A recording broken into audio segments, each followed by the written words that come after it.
Hmm. Sometimes I just wonder if we've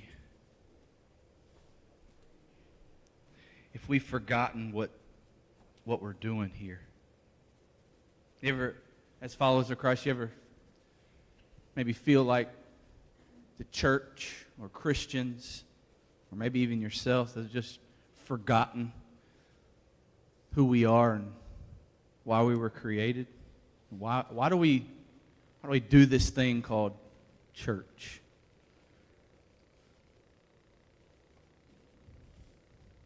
I'm encouraged in a lot of ways. I follow a lot of different pastors and leaders,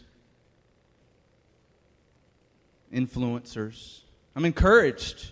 There's a lot of good things happening in and through local churches. It really is. And can I just share, this isn't a part of my sermon, but maybe it is. Can I just share that if you've been a follower of Christ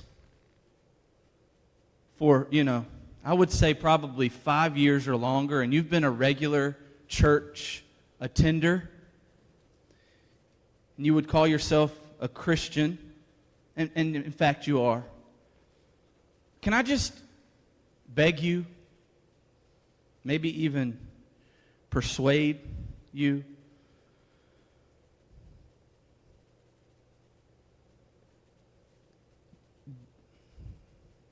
don't be cynical. Don't be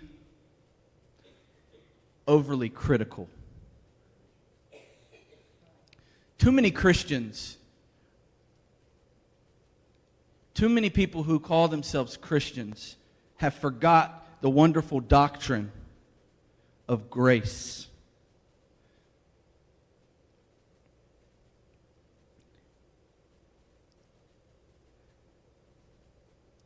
A lot of you in here are older than 60, I think, maybe not.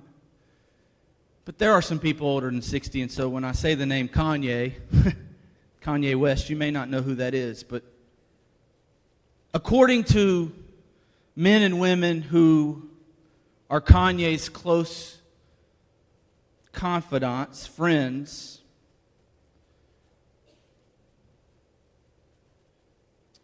he miraculously, supernaturally understood that he was a sinner in need of a Savior and accepted Jesus Christ and chose to follow him. If you don't know who Kanye is, he's a huge artist in the hip-hop, R&B, rap, just music industry, even entertainment industries, very popular with the world. And he recently said, I chose Jesus, and he hasn't backed down. Like, he hasn't backed down. And you know who's crucifying him the most? Christians. And I get it. We're going to be very critical. We have to have our guard up. We need to be wise, because it could be a popularity thing, or it could be for fame and fortune. But if this is true, then what we need to be doing as the church is praying for our brother. We need to be lifting him. We need to be encouraging him. We need to stop being so critical and cynical. There's so much in my life everyone's judging right now. Right now, you are judging me. You've judged me. And I get it. It's okay. We judge. I mean, we see things, we hear things. But man, God help me. I was a mess. Possibly bigger than Kanye. And I know my sins, and I know my struggles even after salvation. And God graciously saved me. Graciously. He pursued me. And so I pray for my brother.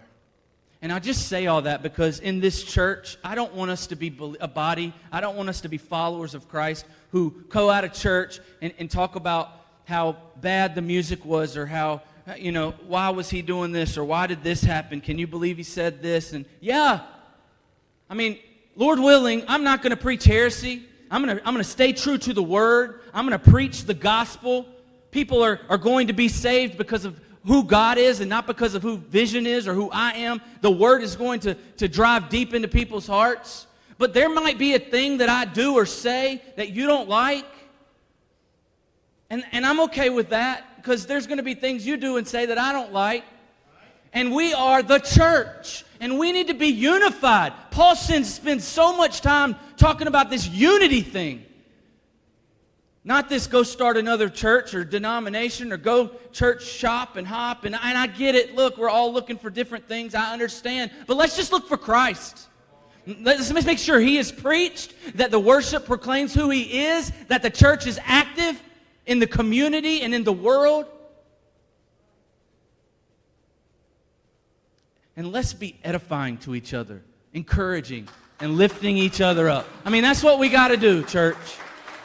Because if a lost world sees us doing that, they're going to see Jesus in us. And the gospel will compel them. I don't know where I'm going with that. I just felt like the Lord said, say it. Because too long in my own heart, I've been critical. I've been so critical of everything. And so this morning, let me just pray and ask that we get out of the way.